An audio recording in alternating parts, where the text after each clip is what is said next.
Today we are going to talk about post-50s gynecological problem. 50 year is a watershed in the life of a woman. And is it so because at around the age of 50, a very important thing happens in the woman's life, and that is called menopause. And menopause, as we all know, is defined as the permanent stoppage of menses because of the lack of ovarian activity. So in fact what happens is that around that age the ovaries stop functioning, producing hormones, and the cyclical flow which the woman was used to be having since the age of around 9 or 10 years stops. And because of this stoppage of cyclical hormonal flow in the body, certain symptoms occur which could be defined as physical problems, some emotional problems, maybe going over to some social and behavioral problems. And this whole thing taken together is called menopausal syndrome. And this is something which occurs in almost every woman. And some women can cope with that naturally, thinking that this is a part of the life and we have to live with it, while some others are dreaded to see that there is a change. They're going into old age, they're going to have lack and luster of the skin, they're going to lose the youth, they're going to lose the hair, the skin wrinkles and all sorts of things, maybe lot of sexual activity. So all these things come into in the emotional psyche. And there could be spilling over into social problems, like the woman can become withdrawn, doesn't want to like partying like before, or to mix in social groups, and so on and so forth. So this is the time when the woman actually needs help. Sometimes, I'm not saying that all women will need help, but this is a very vulnerable stage in a woman's life, and we men have to be very sensitive, and the family people, especially the husband, the grown-up children, they have to be more sensitive to the woman's need, because at that time of the age, the children are all grown up. They are moving out, either getting married or going to go for service elsewhere. The daughter is getting married, and she, for herself, what does she see?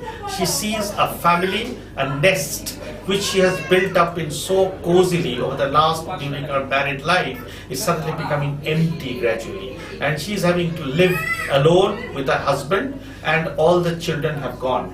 So this is called the empty nest syndrome, and this is something which is very dreadful for some women. Some can adjust, but it is dreadful.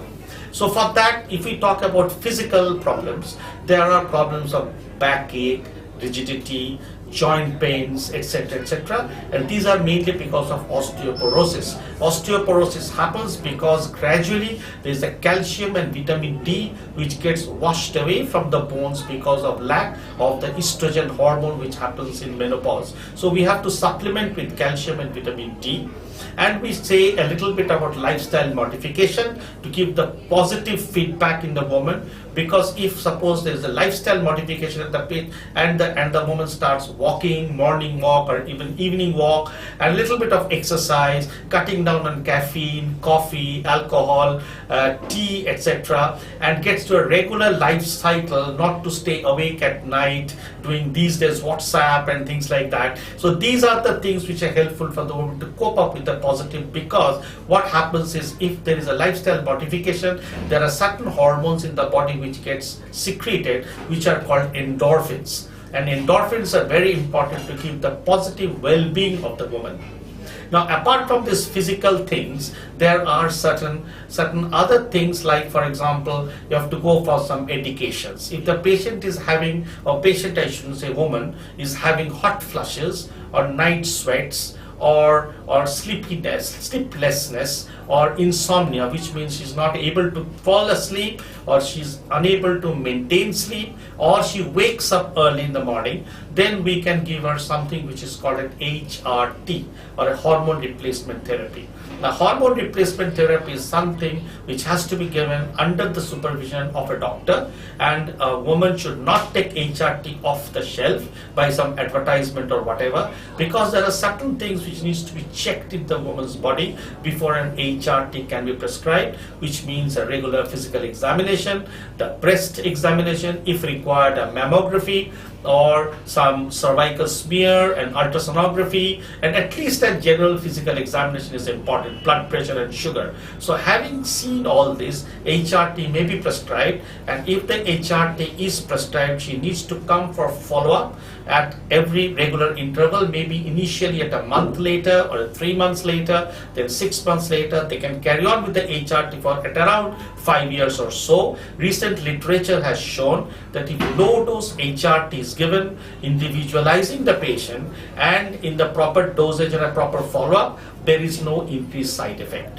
So having said that, if we see the menopausal woman suffering from menopausal syndrome, we have to tackle her life in different ways, which encompasses not only medical therapy, it also has behavioral therapy, social therapy, group discussions, and last but not the least, hormone replacement therapy. Thank you.